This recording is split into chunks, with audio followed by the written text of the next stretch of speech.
Happy Mother's Day.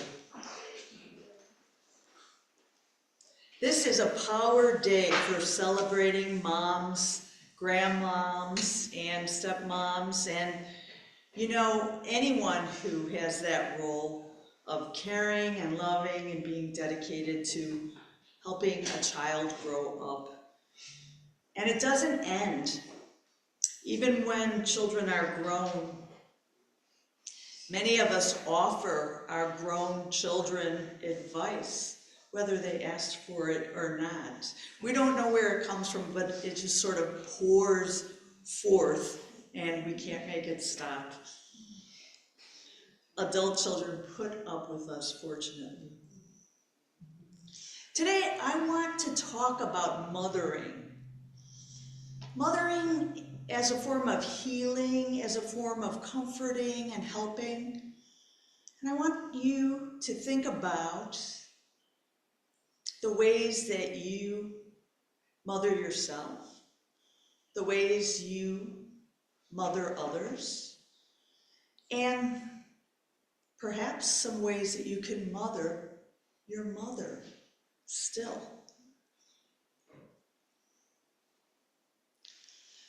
So let's talk about, first, a little bit about mothers and Mother's Day. For some, the situations around Mother's Day are not always a choice. So instead of a power day, it might feel a little powerless. And they might want to avoid the stores with all the crowds of people picking out flowers and gifts. It can remind us of missing our mothers, whether they're in spirit from a long time ago or maybe just recently. It can sting a little. And sometimes our mothers were not the mothers we wanted them to be. So I ask you right now, can you think of ways that you wish and you wanted and needed your mother to mother you, but it didn't happen? What are some of the ways that you might mother yourself? You could mother yourself today, and you can fill in that situation that was lacking. So if you can think of a way, mother thyself. Sometimes there's other things with our mothers and the feelings around Mother's Day. Like maybe there's a separation. Our mothers live far from us, whether miles or in our heart. Or we might have some mixed feelings and mom is still here. There's other things. There's feelings if one has gone through difficulties, such as a lost pregnancy, custody. There's so many plans that are just made by virtue of being born as a woman. Society seems to have plans for us, some idealized way that we're successful, so to speak. So when those plans don't unfold the way that some believe that they should, and they don't pan out, there can be some grieving and some ongoing healing needed. Not only that, but for some people, who their mother is a mystery. Remember that childhood book, Are You My Mother? By the Ducks? Some people don't know their mother, whether it was they had a surrogate or an egg donor or they were adopted and now they have two dads. For ones like my daughter, it was always double trouble. So when she was in grade school, she would have to make 2 Mother's Day projects. Children have a way of outing their parents. The point is, we cannot compare.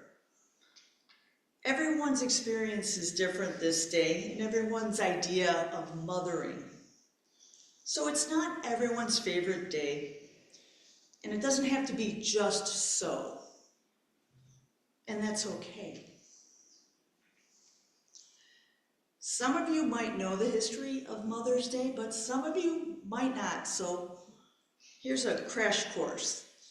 So in ancient Greece and Rome, there were gods. There were more than one god, there were gods. There were also goddesses. So goddesses were worshipped in the spring as in religious festivals, including the mother of all the gods, which was Magda Mater. And then England had a Mothering Sunday.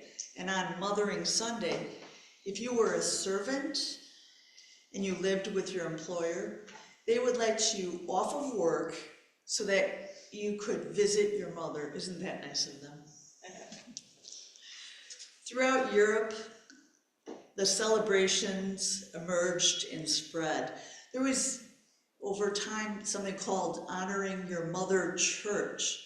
So on Mother Church Sunday, the church was honored, as in the power and the protection it gave to you. Over time, the mothering holidays emerged. And then in the 20th century, the President Woodrow Wilson, I think it was 1914, signed into law that there would be, the second Sunday in May would be for Mother's Day. So how did that come to be in America, that the president created a Mother's Day? Well, the person who pushed for it was named Anna Jarvis. So Anna Jarvis was from West Virginia, and she had two problems. One was she didn't like how all the national holidays were for men, and she thought there should be at least one for women. She wasn't a mother herself, in fact. She was so impressed by her own mother that she wanted a holiday just to honor mothers. So after her mother went into spirit on May 10th, 1908, she sent 500 white flowers to her mother's church just to honor her mother. So you're wondering, who was her mother? Who was Anna's mother that she was so great? She was someone named Reeves Jarvis. So Reeves Jarvis was from West Virginia. And in those days, which was the mid-1800s, well, health was a problem. They didn't have a lot of modern medicine yet. So the infants in Appalachia were so challenged health-wise that up to 1 in 3 would perish before their first birthday. In fact, Reeves' own children, she gave birth to 13 children, and only 4 of them lived into adulthood. Obviously, Anna was one of them. So the problem was the sanitation, hygiene, contaminated milk. It all contributed to high infant and child mortality. So Reeves Jarvis pushed during that time right around when spiritualism was forming. She pushed to try to get mothers together to help mothers who were really having a hard time. They had a lot of kids and they weren't doing well. And so this one day a year, the mothers would get together and they would do service for the other mothers who really needed it. They would go over, they would wash, they would hang the wash, they would boil water, they would feed the children, they would show that mother that she had help. And only some mothers had access to doctors at that time, and most did not. So those who were able to visit doctors and get doctors to come for their children knew more. So they would go to these meetings once a year and share all the ways to keep your babies safe so that they could grow up. And this kind of spread. So in Appalachia, eventually doctors would attend the Mother's Day meeting once a year and educate the moms. Here's what you do, here's why. And a lot of children were spared from illness and grew up from her efforts. So Reeves Jarvis lost 9 children to illness and transitioning before they grew up. And that was such a painful experience for not only her, but for her children that survived, that she wanted to do something and make that count, their lives count, and the losses be for a reason. So she paid it forward, is an expression we used. And she wanted to be the person that she didn't have. She wanted to be that person that helped. And if someone had told her this, those children, those 9 children might have still been with her. So that's what she did. She followed the golden rule. She did for others what she wanted and wished had been done for her and her children. So right now, I want you to think about any pain that you have felt around Mother's Day in any way. And is there a lesson in some of the pain, some of the experiences that you had? Did you learn something? Is there some way you could take that and bring it to others and be the difference for youth and families? Giving them a little something that might help, that you wish that you had. It doesn't have to be money. It doesn't have to be volunteering with an organization. It could be a neighbor, a kindness.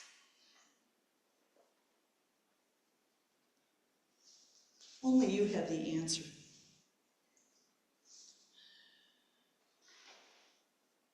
So Anna Jarvis didn't become a mother in the traditional sense, but she sort of created this holiday where we honor mothers. And that is kind of a healing way to take care and to do something nurturing. And we'll remember her mother, Reeves, and how that doesn't make this a Hallmark holiday just about making money for businesses. Because today it's still difficult to grow up sometimes for children. And it takes a lot of us. It takes more than just the person who gave birth or adopted. It takes sometimes teachers in schools. It can take social service agencies, housing when children can't live with their families. It can take friends, cousins, aunts, uncles, dads. It can take people with genders that are non-binary who also mother. They also mother because all are worthy of recognition and affirmation and honor and appreciation on a day like today. It's all good because we are inclusive spiritual people. So let's be honest. Today, it's Mother's Day, and not everyone will feel they have to do something specifically on this day. And it doesn't make you not a good child if you decide not to do anything specifically on this day. Every situation with a mother is unique, and you can choose to honor it in any way you wish. If you have a mother who is in spirit, one thing you might choose to try to do is simply meditate. It doesn't have to be today, it can be any day. And send your mom in spirit your feelings. And let those feelings flow. Let them flow.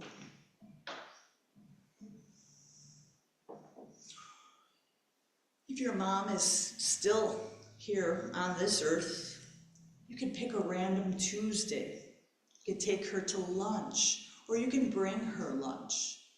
Or if she lives very far away, send her a pizza. Mm-hmm. Whatever it is that you do or don't do, bring peace in the doing or the not doing. Bring peace. And feel that sense of healing between you and your mother. No matter what went down or is still unresolved. Now, just like Anna Jarvis, there's some white flowers that are right up here. So I would like to invite you to each come up and take a flower and take the flower. So I would like to start with Debbie. Thank you. And Valerie, if you would like one. No, let me monitor this. Get one. And then you can keep coming on up, row by row.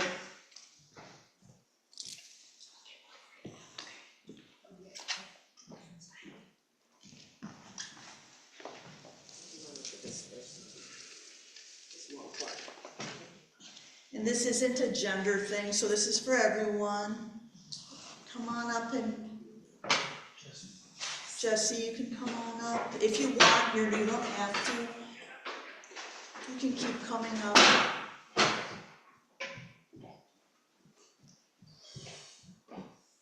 Thinking of your mothers, or someone like a mother. Merci.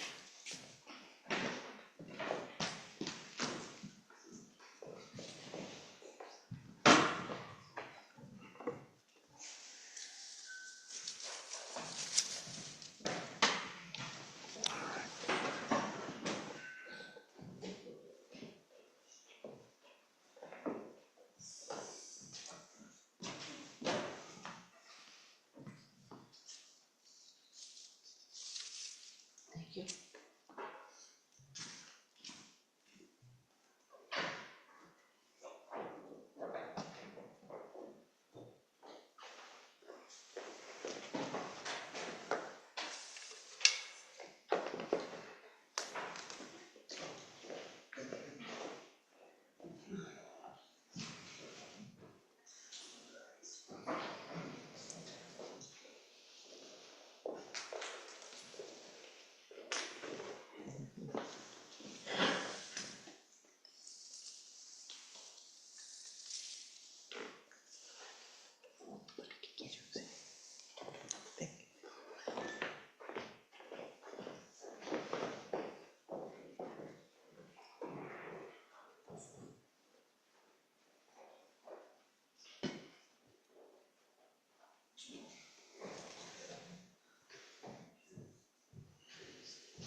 Those on Zoom, imagine yourself taking a rose. Perhaps someone can find one and paste it in the chat.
Now, if you can, those on Zoom as well,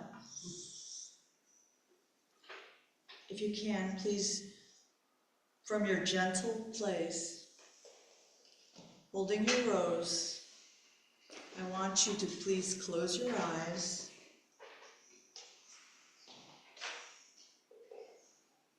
Now picture yourselves with your mother, or someone like a mother to you, standing in front of you.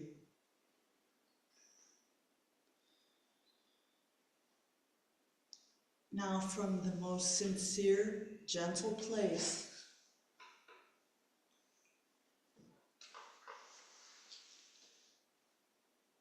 wordlessly pass this rose to your mother.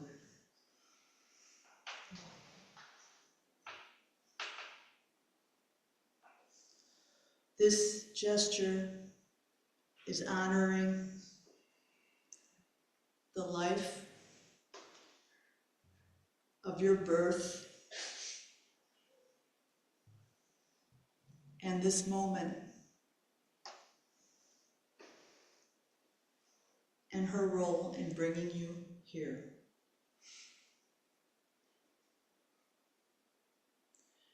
Without a word spoken, your mother has opened her hand, glad for this gentle gesture. She takes the flower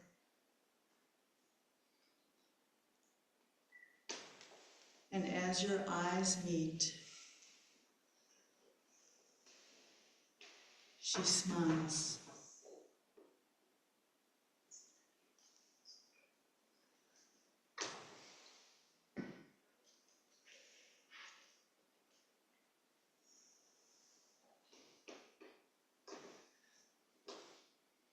Now you may open your eyes.